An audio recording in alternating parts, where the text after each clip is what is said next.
So let's start with the film. What is this story about, and tell us about your character? Well, How to Be Single basically tells the story of four women who are all single in New York City and all deal with being single in very different ways. So my character Robin loves her independence and really parties and really enjoys her singleness. Dakota's character Alice is just been in a long-term codependent relationship and so is newly single and doesn't quite know what to do. Leslie's character is a workaholic and she's kind of sacrificed relationships up until now when she thinks maybe she should be more open to it. And then Allison's character I think is really relatable to a lot of people. She's like obsessed with finding the right man and doing it in a timely fashion, and she goes on online dating and dating apps and is crazily trying to find a man. Great. Now, your relationship with Alice, how do you meet and what is that relationship like? Well, I meet Dakota. I work as a paralegal and I meet Dakota in our law office. And kind of instantly we just bond, and I feel like I should just show her around. And it's almost like I sense that she's newly single and that I know how to have a good time, so she has to follow me. That's great. Now, you've been a part of a lot of successful comedies, so was there anything particular that drew you to this project, this film? Well, I really like the message in the film. In romantic comedies of the past, it's just all been about a girl meets a cute guy and then at the end they end up together.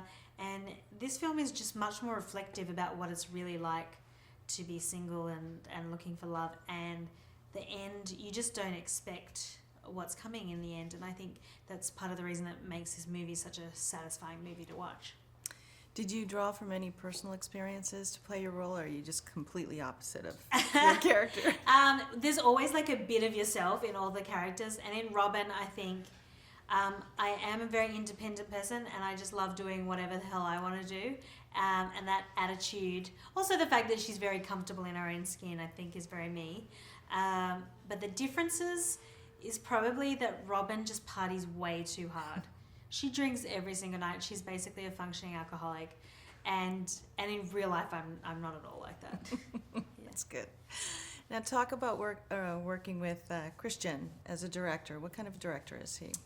Yeah, this movie was Christian's first Hollywood comedy movie, and so it was really interesting because he hadn't really worked in the style of improvised comedy, and we tell him, oh, this is what we normally do, but he had such a strong vision for the film that he'd let us play around in certain sequences, and then in others he'd have a really strong visual vision. And I think that's why the movie's got all this great comedy, but then it's really it just looks really good. There's so many beautiful shots of New York City and cool montages and stuff, and that's all Christian. And I think he just did such a good job. He'd probably be directing way more comedies now. And the cast was incredible too. Everybody had some great chemistry on screen. So were you able to work? Did you work with everyone at one point, or mostly? Well, there was one scene with all of us four girls, but I think that is cut out of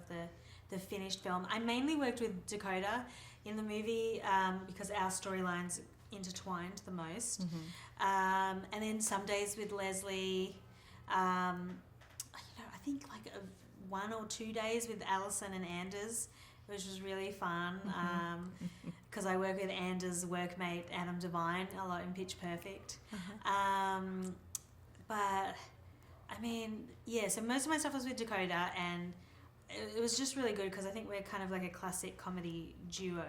Just when you look at us, and we've got different energies, but they kind of complement each other. Yeah, they did a lot.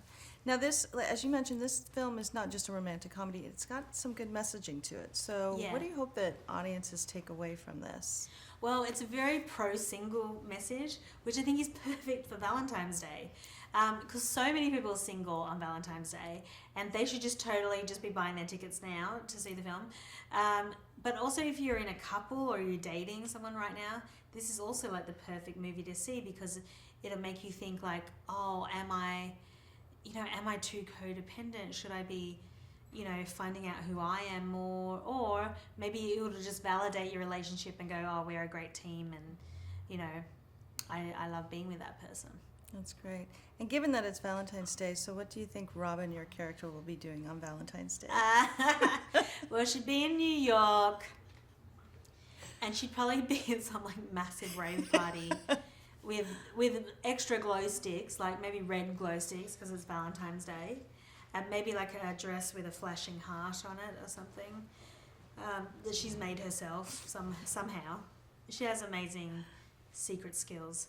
I think she'd just be tearing it up on the dance floor all night. I would imagine. And one last thing, speaking of her tearing it up on the dance floor, there's a little physicality to your role. Does this come naturally to you, or did you have to do any training, especially for those dance moves? I think I just like going for it in scenes, and as a comedian, you just kind of have to use your physicality. So if they say, oh, just run into traffic and jump on a taxi, I stupidly kind of just do it, and I don't really think about it until after I've done it, because I'm just really invested in the scene and in the character, and often because I play such sassy, bold characters, they do bold things, and that often means like using your body in ways that if you're being sensible, you might not. Yeah. Well, you pulled it off very well. Oh, that was thank great. you. Thank you so much. Oh, no worries. It was Thanks very so great to much. meet you.